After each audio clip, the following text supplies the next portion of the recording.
Hi guys! So some of you asked me today to record something for this week's PowerPoints, so here's a brief summarized lecture. So this is your brain, the main control center of your body. It has different parts like the cerebrum for thinking, or the cerebellum for movement, and the brainstem, and that's for automatic things like breathing. Your brain talks using chemicals called neurotransmitters. And think of neurotransmitters like text messages your brain sends to help you move, think, feel, and even sleep. If these messages don't send correctly, it can affect your mood or even behavior. There are a bunch of different neurotransmitters, and they each do specific jobs. For example, serotonin helps with mood and sleep, dopamine with motivation and movement, and GABA helps calm things down. If your brain has too much or too little of these chemicals, it can cause problems like anxiety, depression, or trouble focusing. Scientists have actually seen differences in brain chemicals when they study people with mental health conditions. So yes, it's a real thing, not just in your head. So when doctors give medications for mental health, they want to give the lowest dose that works for just the right amount of time. Suddenly stopping meds can cause withdrawal, and that's why tapering off slowly is so important. Simpler routines equals easier to remember. A medication is selected based on its effect on the client's target symptoms, such as delusional thinking, panic attacks, or hallucinations. The medication's effectiveness is evaluated largely by its ability to diminish or eliminate target symptoms. Many psychotropic drugs must be given in adequate doses for some time before their full effects are realized. For example, tricyclic antidepressants can require 4 to 6 weeks before the client experiences optimal therapeutic benefit, whereas something like antipsychotics, a client may start to notice effects within a week or two. The dosage of medication is often adjusted to the lowest effective dosage for the client. Sometimes the client may need higher doses to stabilize their target symptoms, while lower doses can be used to sustain those effects over time. As a rule, older adults require lower dosages of medications than do younger clients to experience therapeutic effects. It may also take longer for a drug to achieve its full therapeutic effect in older adults. Psychotropic medications are often decreased gradually, tapering, rather than abruptly, and this is because of potential problems with rebound or a temporary return of symptoms, recurrence, so of the original symptoms, or withdrawal, new symptoms resulting from the discontinuation of the drug. So follow-up care is truly so very essential to ensure compliance with the medication regimen, and if they need to have any adjustments in dosages and to manage any side effects. Compliance with the medication regimen is often enhanced when the regimen is as simple as possible in terms of both the number of medications prescribed and the number of daily doses. So you can expect a patient to remember easier if they have to take the medication once a day, maybe once a month, maybe once every 2 months, whereas if they have to take something 3, 4, 5 times a day, far less compliant. So that's what we're talking about with that, is the simpler is what we're targeting, so that way we can have increased compliance. There are 6 big types of meds that help with things like anxiety, depression, and ADHD, and we'll go through each one. This slide lists 4 super important terms to recognize. They describe serious effects or reactions that some psych meds can cause. Here's how to explain them. Anticholinergic effects. These are drying out effects, dry mouth, blurry vision, constipation, common with older meds like tricyclics. Watch for them, especially in older adults. Extrapyramidal symptoms, EPS. These are movement-related side effects like muscle stiffness, tremors, restlessness, seen with antipsychotics, especially older ones. They're treatable, but you have to catch them early. neuroleptic malignant syndrome, NMS. This is a medical emergency. It causes fever, muscle rigidity, confusion, and unstable blood pressure. It's rare, but can happen with antipsychotics. If suspected, stop the med and get help fast. And then there's serotonin syndrome. Happens when there's too much serotonin, usually from combining medications like SSRIs, MAOIs, or certain migraine meds. Look for confusion, high heart rate, sweating, tremors, another emergency situation. As nurses, your job is to recognize these signs early and report them. They're serious and fortunately, they're rare. Educating patients and families is also key. This slide has vocabulary. Don't worry, we'll break down these words as we go. These are easy to remember with the phrase can't see, can't pee, can't spit, can't have a bowel movement. So can't see, blurry vision, can't pee, urinary retention, can't spit, that's the dry mouth, and then can't poop, constipation. So these effects happen because some meds block a chemical in your body called acetylcholine. These aren't usually dangerous, but they can be uncomfortable and more serious in older adults. As nurses, make sure to assess for these symptoms and help patients stay hydrated, use eye drops if needed, or manage bowel bladder changes. Now, these are two serious but different medical emergencies linked to psychiatric medications. Nurses need to know how to recognize the signs early and know how to respond. So with serotonin syndrome, you can see it happens, the onset's more acute within hours. Typically with SSRIs and SNRIs, MAOIs, tricyclic antidepressants, so the main like antidepressant type of medications, whereas you have that neuroleptic malignant syndrome that can be more gradual over days to weeks. And the etiology is antipsychotics, sudden cessation of dopaminergic agents for, say, Parkinson's, like levodopa. Big key to be able to differentiate the two is looking at their MAR, their medications. What medications are they on? Are they on SSRIs? Are they on SNRIs? Have they had new changes or additions to it? Are they on antipsychotics?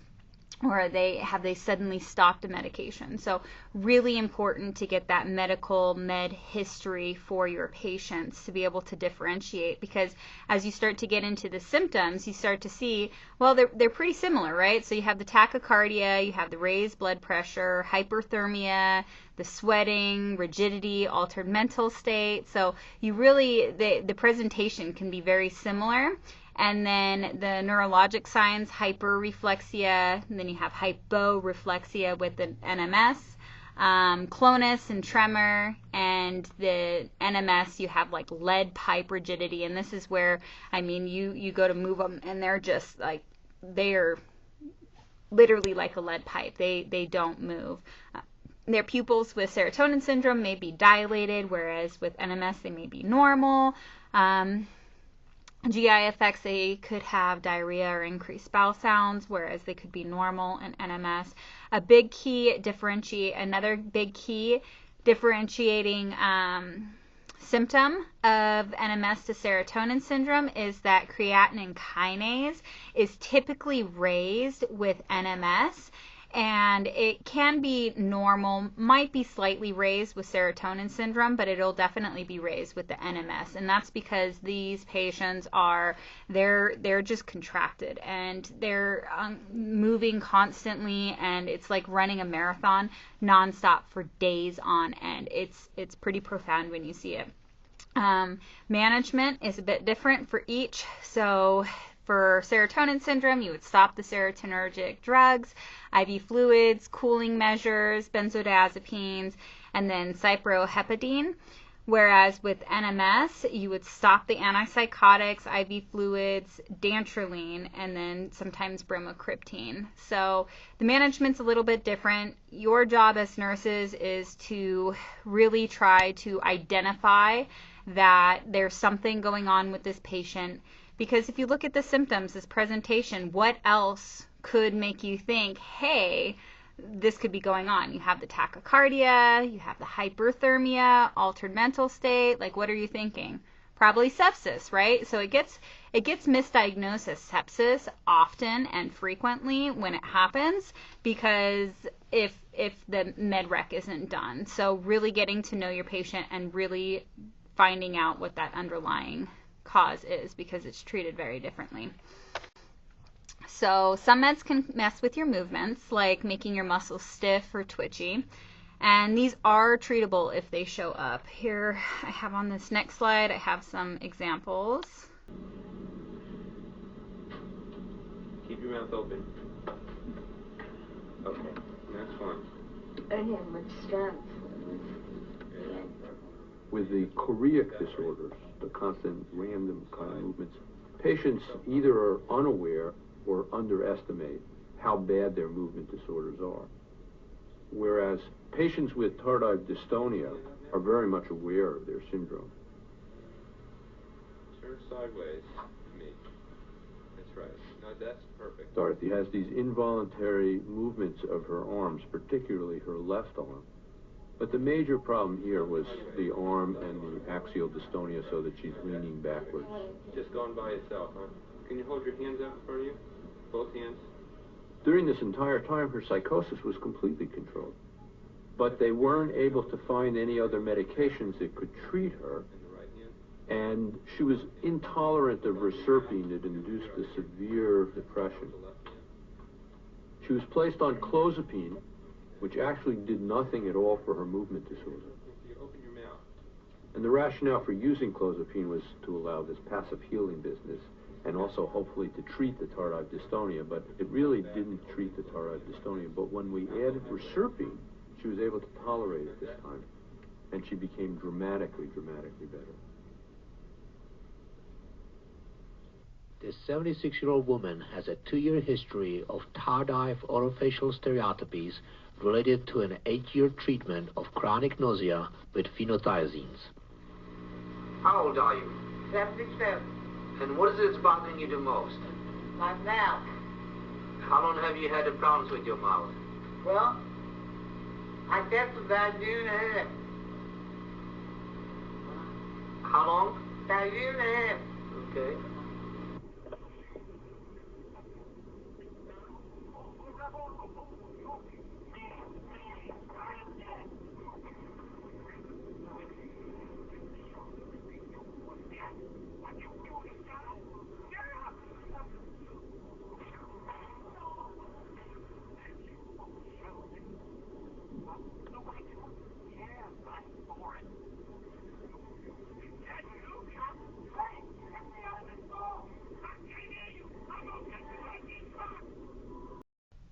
Antipsychotic drugs, formerly known as neuroleptics, are used to treat the symptoms of psychosis, such as delusions and hallucinations seen in schizophrenia, schizoaffective disorder, and the manic phase of bipolar disorder. Off-label uses of antipsychotics include treatment of anxiety and insomnia, aggressive behavior and delusions, hallucinations, and other disruptive behaviors that sometimes accompany Alzheimer's disease. Antipsychotic drugs work by blocking receptors of the neurotransmitter dopamine. Now, I want to point out that there is a big black box warning for the use of antipsychotics in patients with dementia, all except for, I believe, one antipsychotic medication just got the FDA clearance for it, but I'm not going to test you on that. The major action of all antipsychotics in the nervous system is to block receptors for the neurotransmitter dopamine. However, the therapeutic mechanism of action is only partially understood. Dopamine receptors are classified into subcategories: D1, D2, D3, D4, and D5. And D2, D3, and D4 have been associated with mental illness. The conventional antipsychotic drugs are potent antagonist blockers of D2, D3, and D4. This not only makes them effective in treating target symptoms, but also produces many extrapyramidal symptoms because of the blocking of the D2 receptor. Newer atypical antipsychotic drugs, or called second generation, are relatively weak blockers of the D2, which may account for the lower incidence of extrapyramidal side effects.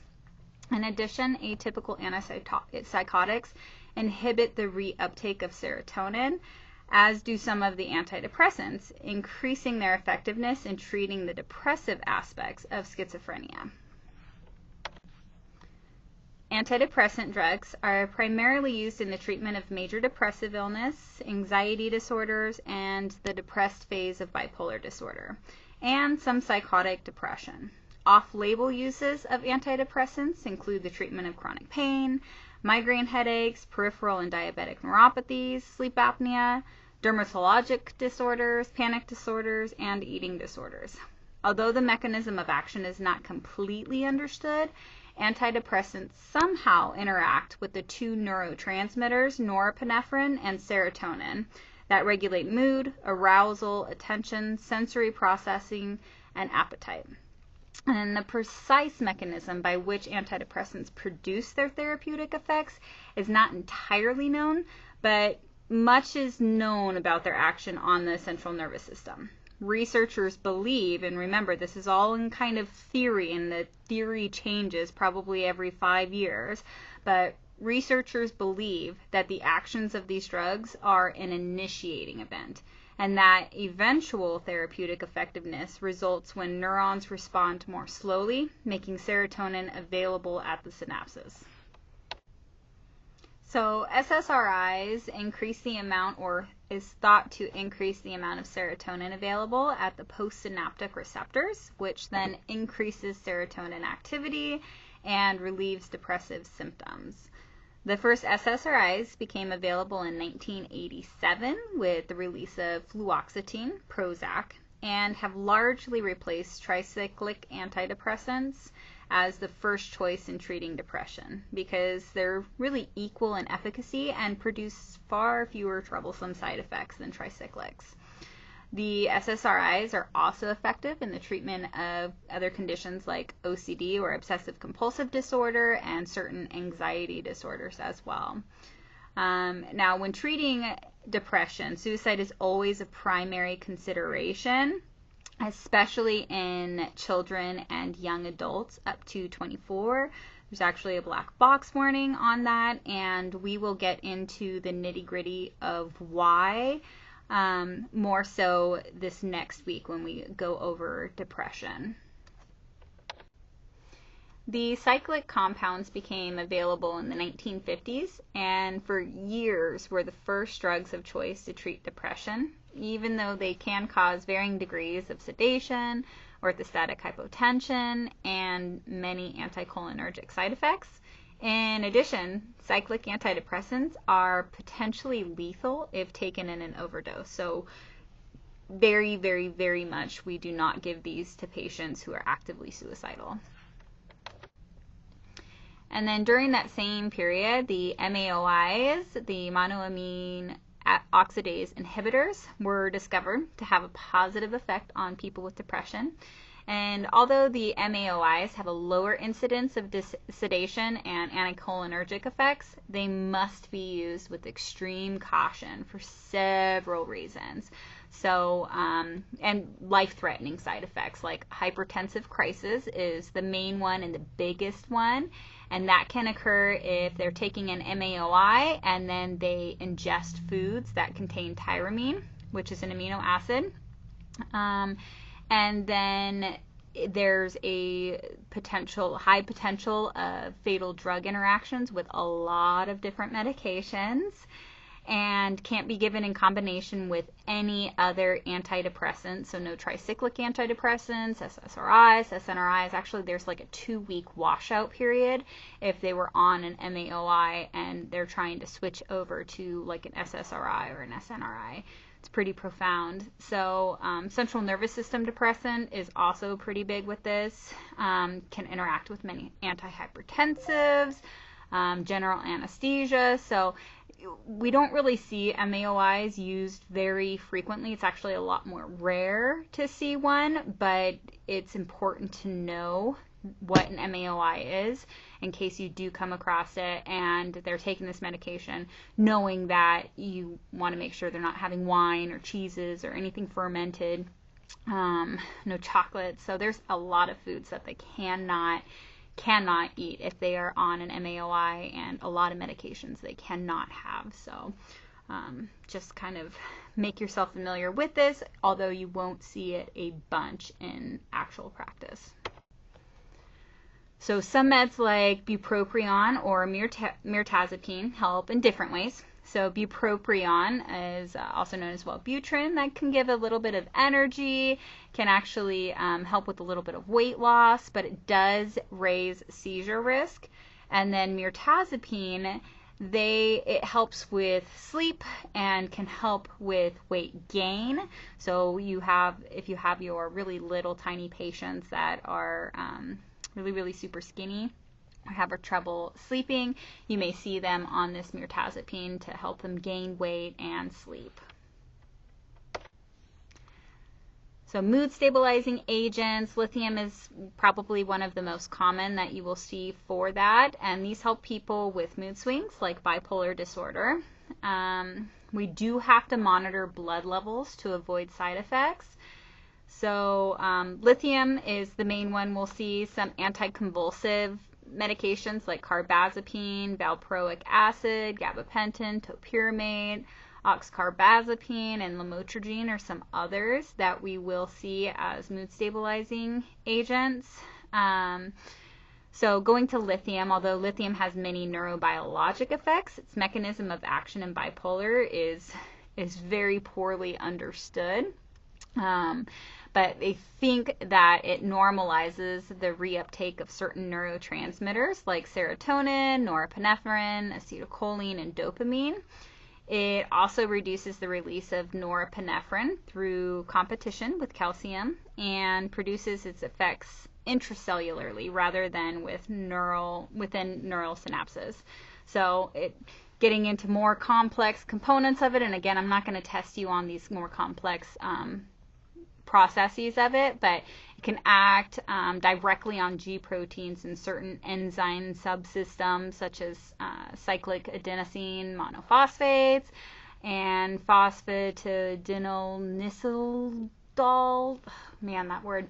But lithium is considered a first-line agent in the treatment of bipolar, so you will see it quite a bit.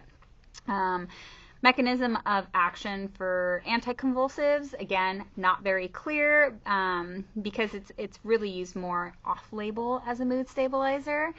Valproic acid, topiramate are known to increase the levels of inhibitory transmitter GABA. Both are thought to stabilize mood and inhibiting the kindling process. Really, what I want you to take from this slide and these medications is that they are medications like lithium and these antileptics. They can stabilize the mood through a whole process, a whole cascading process. Main thing is that the mood stabilizing agents, many of them, we have to check the levels. So lithium, the Depakote, valproic acid, those are big ones that we're going to be watching the levels of. Anti-anxiety meds help calm your brain when it's going into overdrive, like when you're stuck in a constant fight or flight mode. Benzodiazepines, like lorazepam or alprazolam, work quickly to reduce anxiety, but can be very habit-forming. So it's really best for short-term use only. Buspirone works slowly over time, and isn't addictive. Great for long-term anxiety management and is not addictive. However, cannot be, and I repeat this kind of to cinch it in, cannot be taken as needed. It's not going to work. It does not work as an as-needed medication. So sometimes you'll see it written like that, but it's not going to work. It has to build up in the system. So important to educate your patients about the risk of dependence with benzodiazepines. Teach the patients never to mix alcohol or opioids with benzodiazepines. It can slow down breathing and be very deadly. And then monitor for sedation or falls, especially with older adults. Stimulants help the brain focus, especially helpful for ADHD. Think of them like turning up the volume on your attention filter.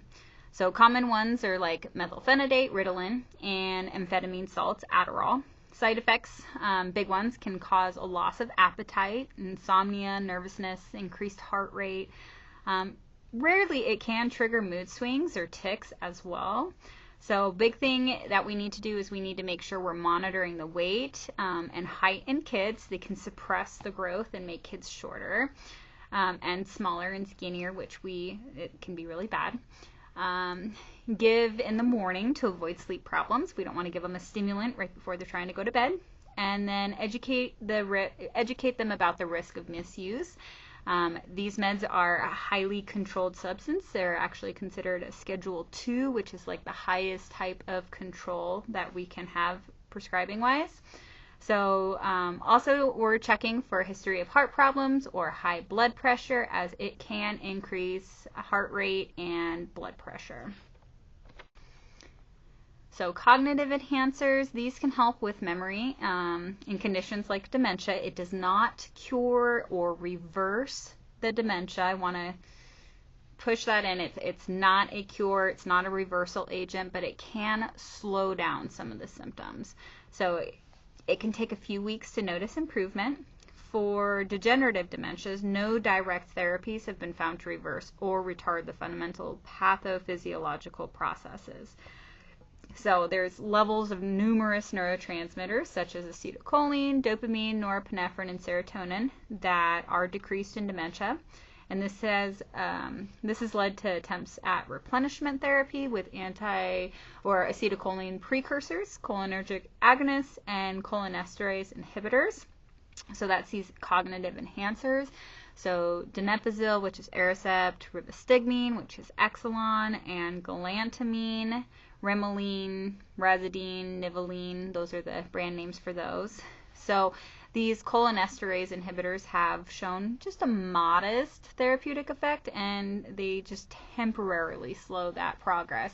So you'll hear things from patients or their families being like, wow, he remembered how to tie his shoes today, or he was remembering to turn off the lights, or he remembered we were at home and we weren't in his childhood home. So things like that, it's very modest, mild little improvements, but they can make a big difference for the families and their caregivers. So cultural considerations, everyone's background matters. Culture can influence how people view medications or mental health. They may have different reactions to drugs based on their rates of metabolism. And then although responses may vary among diverse groups of people, slower drug metabolism is most likely caused by genetic differences. And as the population becomes more blended, instead of relying on past data, nurses need to ask clients about past experiences, being open to the possibility of differing responses, so they will avoid stereotyping expectations of clients. And then lastly, we have herbal medication. So just because it's natural doesn't mean it's safe. Let me repeat that. Just because it's natural does not mean it is safe. I will hear clients say, well, I'd rather do the natural thing. I'd rather take this, and they take a bunch of this natural supplement and give themselves a bleeding disorder, or increase their blood pressure, or it interacts with all sorts of their medications. So you just need to be aware with that. So herbs can interact with prescription medications. So always, always, always ask about any over-the-counter medications or supplements or herbal remedies that they are taking. Now, that's not to bash on herbal medications. I'm a strong believer in different supplements and herbal medications. They've been used for hundreds of years in many countries and are now being used with increasing frequency in the United States. So St. John's wort is a big one that's used to treat depression, but it can it can interact with a lot of different medications. So it's important, really important. Kava is used to treat anxiety and can potentiate the effects of alcohol, benzodiazepines, and other sedative hypnotic agents. Valerian, also known as like nature's Valium, helps to produce sleep and is sometimes used to relieve stress and anxiety. And then ginkgo biloba is another example for memory. It's used to help with memory, taken for fatigue, anxiety, depression. So just really make sure that you are asking them about herbal supplements. Don't always call them medicines or medications, because many times they don't look at them as being a medicine. They're a supplement. They are there to help them, and so it's just really important to be very specific on that. And again, make sure they know you're not trying to judge them. You're not trying to say, oh, it's bad, but we want to make sure that they know we're asking them, because there can be some different interactions with other medications. Well, I think that's it, and I will see all of you on Monday for in-class, in-person depression lecture.